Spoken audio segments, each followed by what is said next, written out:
Sejam bem-vindos. Estamos falando sobre os elementos da narrativa. Para que o nosso vídeo não ficasse muito longo, nós resolvemos falar sobre diálogo nesse próximo vídeo. Então, portanto, se você não assistiu ainda a primeira parte, por favor, assista a primeira parte, para que você entenda um pouquinho sobre o que vai ser tratado neste momento.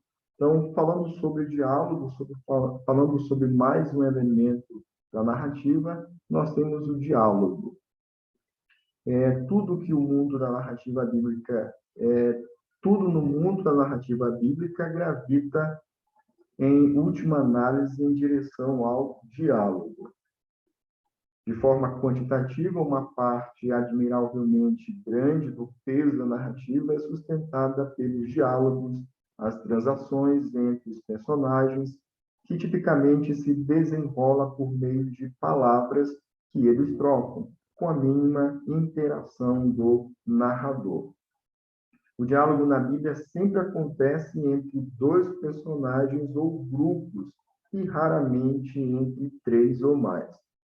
Mas é o diálogo que adiciona cor, vivacidade e realismo à narrativa bíblica, dessa maneira tornando ainda mais memorável a verdade ensinada. Então, o diálogo é um elemento importantíssimo para o entendimento da narrativa. Uma característica que é apresentada aqui do diálogo das narrativas bíblicas são as pessoas que se envolvem nesse diálogo. Geralmente, o diálogo acontece entre dois grupos, duas pessoas, às vezes três, mas não mais do que isso, raramente mais do que três ou quatro.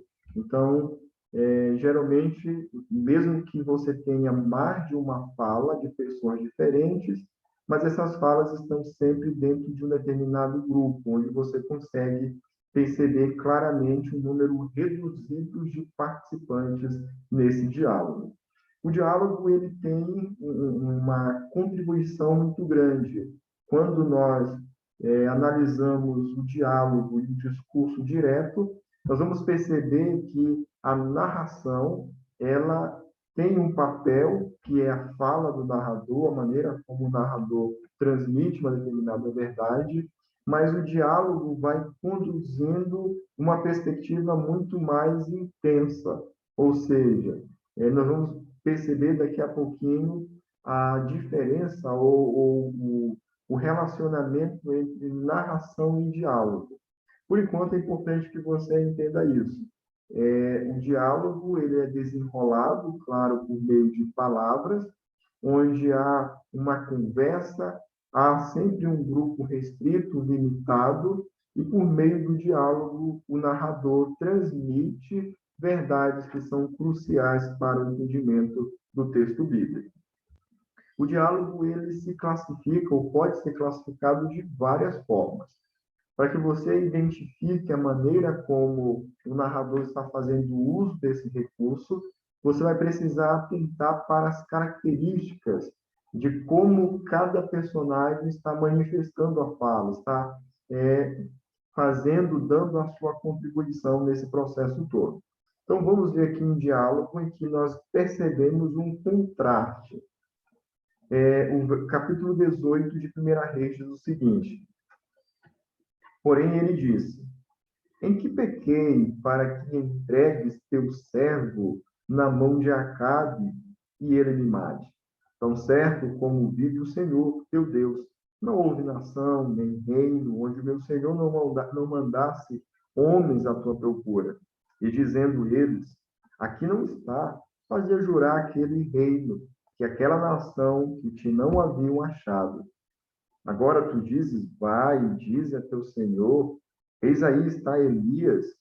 Poderá ser que, apartando-me eu de ti, o Espírito do Senhor te leve, não sei se para onde vindo, ou a dar novas a Acabe, e não te achando ele, te matará. Eu, contudo, teu servo, temo ao Senhor desde a minha mocidade. Acaso não disseram ao meu Senhor o que fiz? Quando Jezabel matava os profetas do Senhor, como escondi 100 homens dos profetas do Senhor, de 50 em 50, numas covas, e o sustentei com pão e água, e agora tu dizes, vai, dize a teu Senhor, eis que aí está Elias, ele me matará. Aqui é a orientação de Elias para o mordomo de Acabe, Obadias, que ele deveria levar essa mensagem ao rei, dizendo que Elias havia aparecido. Observe no verso número 10 até o verso número 14, que essas são as palavras do mordomo. Ou seja, o narrador não está narrando por enquanto aqui, ele está descrevendo por meio da fala do mordomo o que está acontecendo. E aí nós temos aqui do verso 9, 5 versos, e a resposta de Elias somente em um verso, no verso número 15. Então, nós temos aqui um contraste. De um lado, na fala do mordomo, nós temos um diálogo, uma fala que apresenta, que manifesta a sua preocupação. Então, a gente percebe aqui um contraste não só no volume, que isso fica bem evidente, mas também no conteúdo, no sentimento, naquilo que ele transmite por meio da fala. E aí esse contraste ele é visível quando Elias então diz o seguinte: tão certo como vive o Senhor dos Exércitos, perante cuja face estou, deveras hoje me apresentarei a ele. Nós temos de um lado um servo, um mordomo que está com medo, nós temos de um outro lado um profeta que está seguro, nós temos de um lado um servo que está falando bastante, nós temos de um outro lado um profeta que está sendo bem direto, bem incisivo. Então, nós temos aqui um contraste que é apresentado de várias formas diferentes. O ponto básico, então, diante do contraste, diante do diálogo, desse recurso, é você, primeiramente, identificar em que momento eu tenho diálogo no texto bíblico. É você separar esse diálogo e aí você ir percebendo quais são as características da fala de cada personagem. E aí, então, você vai naturalmente perceber qual a relação, qual a característica desse diálogo. Algumas orientações, então, relacionadas a esse elemento da narrativa. Observe o ponto em que o diálogo é introduzido. Então, isso aqui é significativo. Qual é o momento da narrativa em que o narrador dá espaço para o personagem e esse diálogo começa a ser apresentado? Então, o momento é crucial, é importante para o entendimento do texto, pois este é frequentemente um momento importante de revelação do caráter do orador. Então, pelo diálogo que nós acabamos de ver, nós percebemos que o caráter, a fé, as convicções, tudo aquilo que o narrador quis transmitir, isso ficou visível por meio do diálogo, tanto de Elias quanto de Obadias. Talvez até mesmo mais importante do que a substância do que é dito. Então, é importante perceber em que momento o autor faz essa mudança de narração para diálogo e quais são as características que esse diálogo apresenta. Uma próxima orientação, observe também onde o narrador escolheu introduzir diálogo em lugar de narração. A gente vai falar um pouquinho mais sobre isso daqui a pouco. Este ritmo de passar da narrativa ao diálogo e vice-versa faz parte do efeito que é criado. E na troca de palavras entre eles, o relacionamento entre os personagens e Deus, assim como o relacionamento de um com o outro será esclarecido. Então, primeiro ponto, identificar em que momento esse diálogo aparece, em que momento ele é introduzido. Identificar quais são as características que o narrador transmite por meio desse diálogo. O que cada fala de cada personagem revela acerca desse personagem. Segunda observação, em que momento o narrador faz essa mudança de narração para diálogo? Essa percepção pode nos levar ao entendimento da estrutura, pode nos levar a algumas ênfases que o texto apresenta. Fique atento àqueles momentos em que o personagem repete uma parte ou o todo do que o outro acabou de dizer. Então, no diálogo, o narrador, ou melhor, o personagem pode repetir. Então, a forma como ele repete, isso também vai nos conduzir a uma ênfase que ele quer dar em determinado texto bíblico. Nessas repetições, frequentemente, há uma pequena e ligeira alteração, uma inversão de ordem, melhoria, supressão, ou alguma outra diferença. Isso pode dar ao intérprete uma indicação de alguma coisa que pode ser a chave para a compreensão, chave para compreender o personagem ou o evento descrito. Então, é importante, quando há nesse diálogo uma repetição da frase ou uma repetição do que foi dito, que a pessoa, então, primeiro compreenda a fala original, a primeira fala. E se essa fala for repetida 2, 3 vezes, é importante que nesse diálogo a gente consiga identificar quais as mudanças. Houve um acréscimo, o autor modificou, apresentou, transmitiu com mais emoção. Então, tudo isso pode revelar uma ênfase que o narrador está dando por meio daquele diálogo e, naturalmente, pode nos levar ao entendimento central daquela passagem. Falando um pouco mais sobre diálogo, o texto narrativo ele faz essa mudança todo o tempo.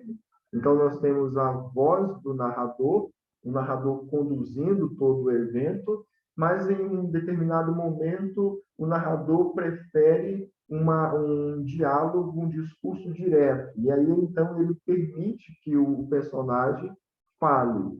Essa mudança de narração para diálogo diz muito sobre a estrutura, sobre o objetivo do texto e nos ajuda a entender a organização do texto narrativo. Então, aqui algumas observações. Muitos trechos de narração em terceira pessoa são ligados ao diálogo, refletindo verbalmente elementos do diálogo que os precedem ou que eles apresentam. Perceba aqui a relação entre diálogo e narração. Os trechos de narração, eles têm uma ligação direta com os diálogos. Então, nós temos narração e diálogo acontecendo dentro do mesmo enredo, mas a narração geralmente vai desenvolver algum aspecto que já foi introduzido pelo diálogo. E aí a gente precisa sempre estar atento a essa relação. Como é que o narrador apresenta, quais são os fatos que o narrador apresenta por meio da narração e como isso está conectado com o discurso direto, com a fala direta, com o diálogo.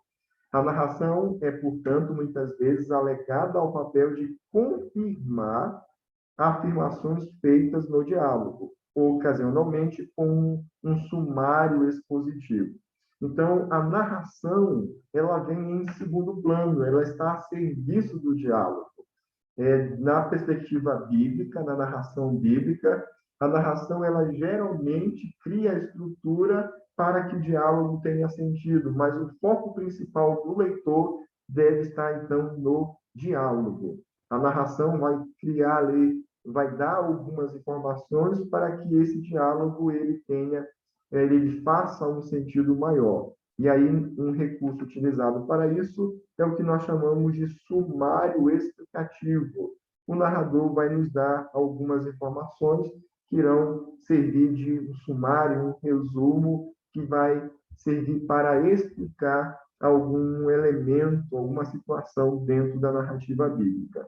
Em relação às proporções da narrativa, a narração em terceira pessoa frequentemente é apenas uma ponte entre unidades muito maiores de fala direta. Nós vamos perceber aqui, na prática, um exemplo disso que é apresentado nesse princípio 3 aqui.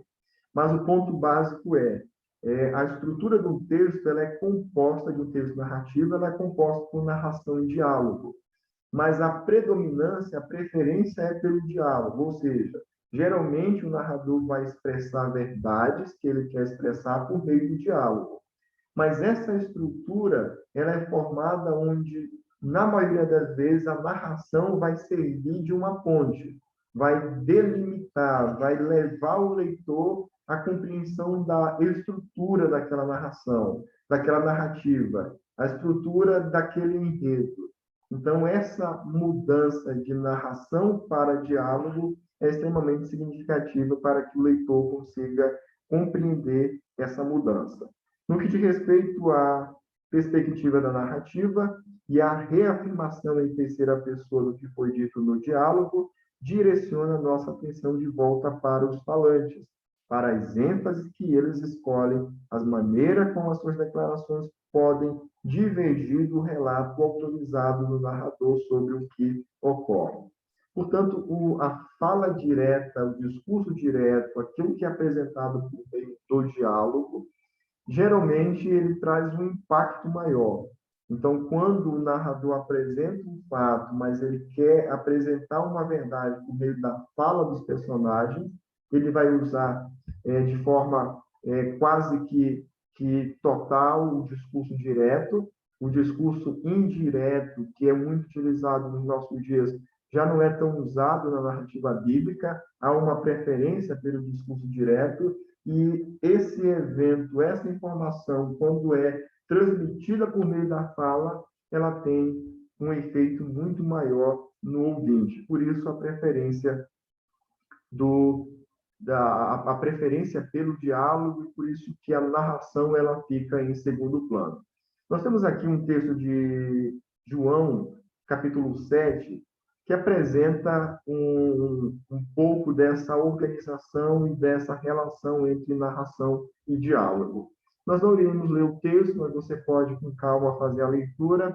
Você tem aqui um destaque ou formatado de maneira diferente o momento em que nós temos a fala, o discurso, você vai perceber que aqui o discurso é sempre direto, e o momento em que nós temos a narração. Então, em amarelo, eu destaquei aqui o momento em que nós temos a fala. Se você observar já no início, aqui no versículo de número 3, nós temos um recuo, a parte do verso 3 e 4, nós temos, então, a fala direta, e aí nós vamos seguir aqui esse mesmo padrão. Disse-lhes, pois, Jesus, uns diziam, ele é bom, outros não, e aí assim você vai seguindo todo o texto.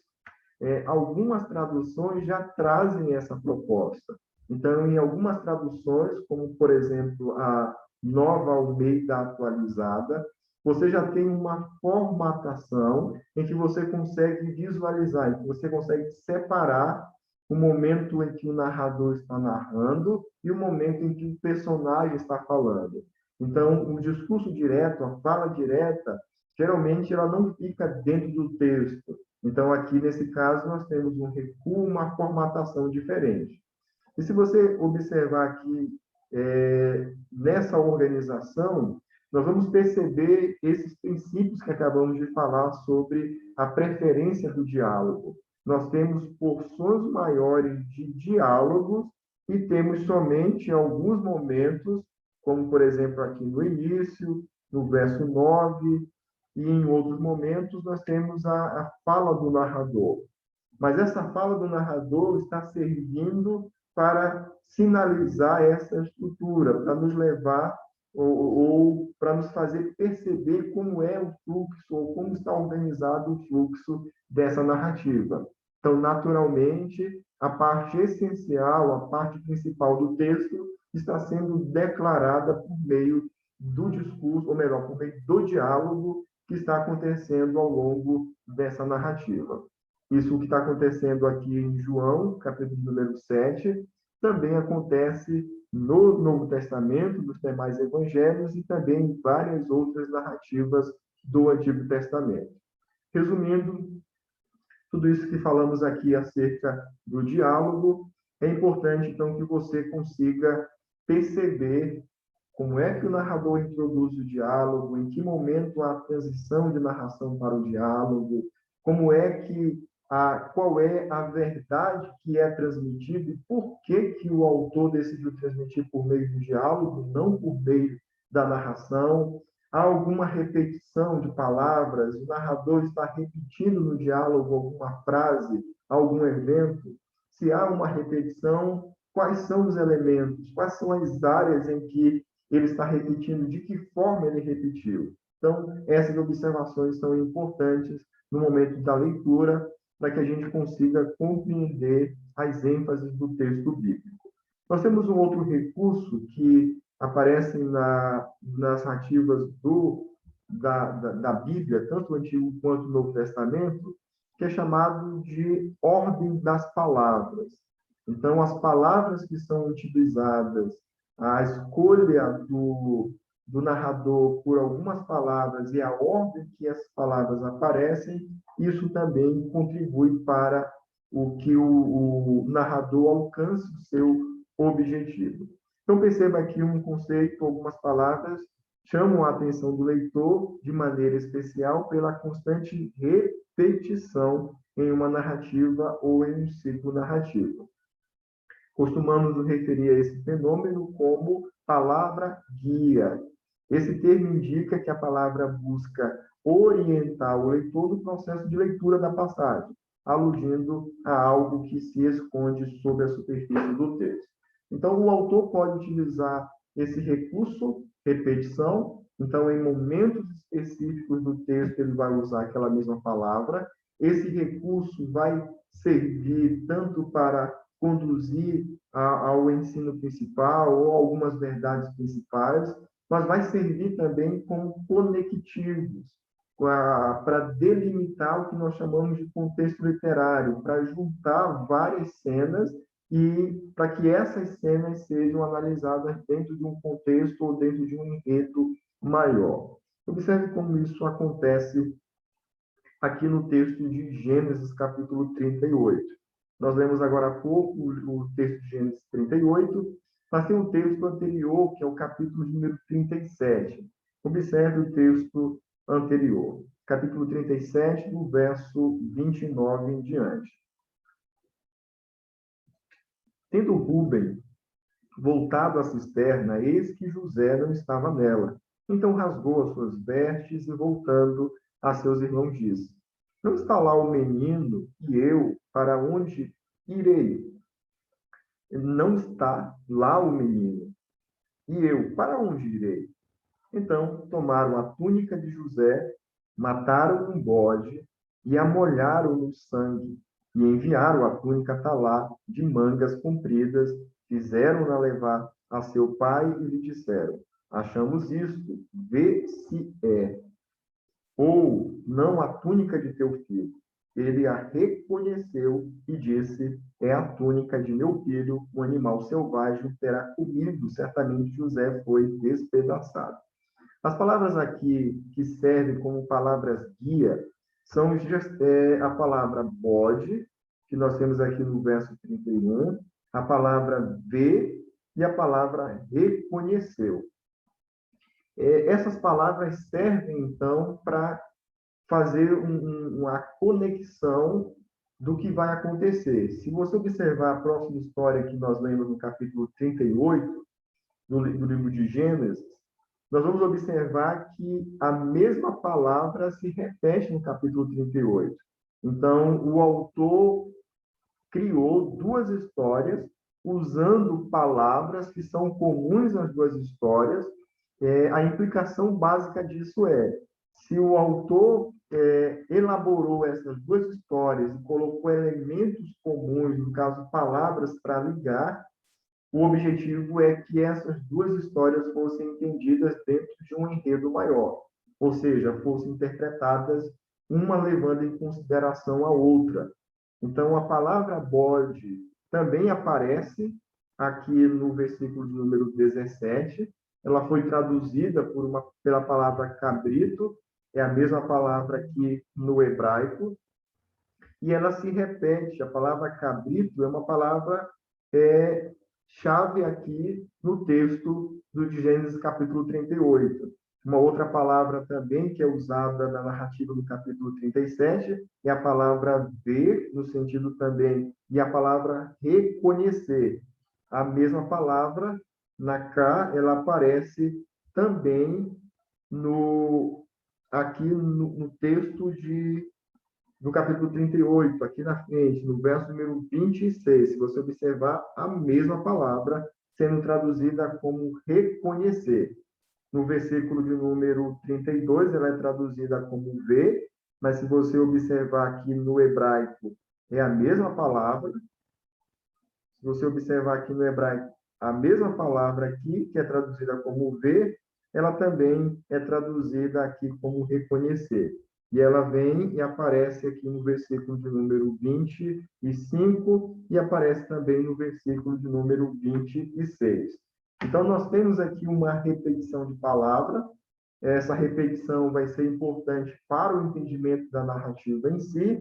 E nós temos uma repetição de palavra que aparece numa cena anterior. Então, esse recurso aqui, ele vai ser muito útil, principalmente quando nós estivermos diante de uma sessão, analisando várias cenas, onde nós teremos uma palavra que vai ser usada pelo autor para ligar essas várias cenas.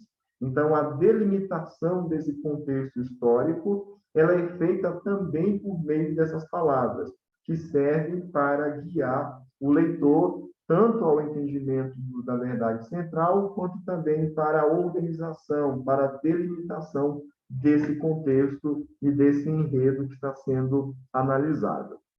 Falando ainda sobre repetição, nós temos, então, aqui esse recurso pode aparecer em vários níveis diferentes.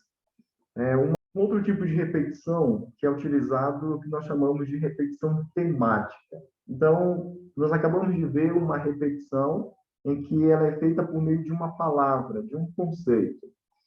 Esse outro recurso, essa outra forma de repetição já é bem mais extensa. Então, nesse caso aqui, nós temos frases inteiras que são repetidas pelos personagens.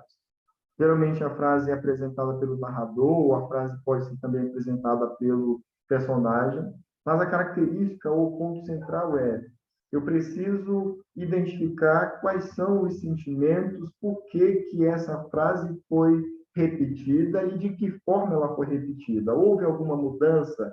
O narrador, ao repetir, acrescentou algum aspecto diferente? Então, esses elementos todos são importantes para a compreensão ou no uso desse recurso. Você tem aqui, nesse primeiro caso, em Primeira Reis, um exemplo que ilustra muito bem essa situação. Então, perceba, no primeiro momento, nós temos a fala aqui do narrador, e depois nós temos a fala de Natã, Batseba e novamente Natã. A fala original está aqui no versículo de 9 ao versículo de número 10. Essa fala ela é, então, reproduzida 3 vezes. A primeira por Natã, depois por Batseba e novamente por Natã. Então, qual é o ponto que a gente precisa atentar diante desse recurso que é utilizado nas narrativas? O primeiro passo é: em que momento foi declarado a fala, o assunto? E a partir de que momento esse conteúdo foi repetido? E aí, então, eu preciso identificar cada momento e comparar cada momento. Ou seja, o evento que é descrito aqui no versículo de número 9 está em verde, ele aparece aqui na fala de Betseba e novamente na fala do profeta Natã. Se você fizer a leitura, você vai observar que a perspectiva de Betseba é uma e Natã é outra. A forma como ela apresenta e os elementos que ela apresenta foram selecionados de acordo com o propósito que ela tem em mente. Da mesma forma, o profeta Natã também. Então, o processo básico para o entendimento desse recurso, que é a repetição de um determinado assunto, o primeiro ponto é preciso identificar a fala original e depois identificar quantas vezes essa fala original foi repetida, isolar essa repetição e tentar entender qual o aspecto que realmente, de que forma essa segunda ou terceira pessoa reproduziu essa fala. Geralmente, na mudança que foi feita pelo personagem ou pelo narrador, isso nos leva ao entendimento daquilo que, de mudanças no texto, de verdades que o autor deseja comunicar por meio desse recurso. Nós temos essa repetição por meio também de frase, como o que nós estamos observando aqui, e um bom exemplo para você ler é o exemplo de Reis, capítulo 17. Uma palavra que se repete, ou melhor, uma frase que se repete, é a expressão segundo a palavra do Senhor. Nesse primeiro caso, as palavras aqui de Elias são as palavras do Senhor. Verso número 2, veio a palavra do Senhor. E aí você vai observar que essa expressão vai se repetir ao longo de todo o texto. Então, perceba aqui que essa repetição ela serve para alguns objetivos, como nós já mencionamos. Ela vai servir tanto para agrupar várias cenas, para mostrar para o leitor que essas cenas precisam ser interpretadas dentro do mesmo contexto literário, que precisam ser levadas em consideração tendo o mesmo enredo, e essas palavras também servem para direcionar o leitor para o que nós chamamos de ideia central. Então, a repetição, seja por meio de palavras, seja por meio de frase, irão conduzir o leitor para aquilo que é essencial dentro da narrativa.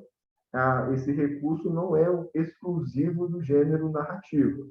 Nós temos também esse mesmo recurso sendo usado em vários outros gêneros. Mas, no caso da narrativa, esse recurso serve, então, para delimitar o contexto literário, serve para evidenciar as ênfases que o autor está trabalhando e para nos levar ao entendimento da ideia central.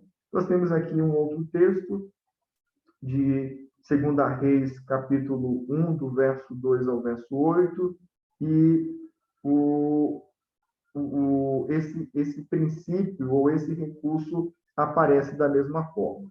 Então, você pode observar aqui, nesse primeiro momento, e caiu Acasias pelas grades de um quarto alto em Samaria e adoeceu.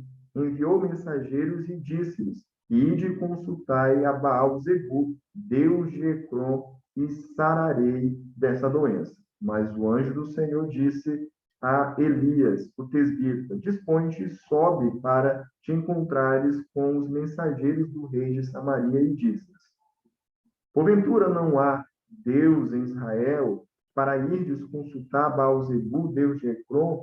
Por isso, assim diz o Senhor: da cama a que subiste, não descerás, mas sem falta morrerás. Observe aqui que essa mesma fala do profeta vai se repetir novamente no versículo de número 6. A mesma fala vai se repetir. Na próxima cena, nós temos aqui um outro recurso em verde. Novamente haverá uma repetição, só que por meio de uma progressão. E aqui, verso de número 16, nós temos novamente a mesma frase relacionada ao início. E disse a este: assim diz o Senhor, porque enviaste mensageiros a consultar Baal-zebu, Deus disse de Ecrom: será acaso por não haver Deus em Israel? Ele volta àquilo que foi mencionado no início. Então, nós temos uma repetição, onde nós temos o primeiro momento dos versículos 4, 3 e 4, depois ele se repete novamente no versículo de número 6 e depois aparece já no final da terceira cena. E aí nós temos uma outra repetição de frase que serve também aqui de uma forma progressiva para relatar o fato. Mas se você observar, essa repetição já nos ajuda a entender o fluxo do argumento, a estrutura, a organização do texto bíblico. Então, essa repetição ela precisa ser observada para que a gente, então, por meio de uma reflexão, tente entender qual, de fato, é o objetivo do autor em fazer uso desse recurso. Que Deus abençoe a todos. Esses são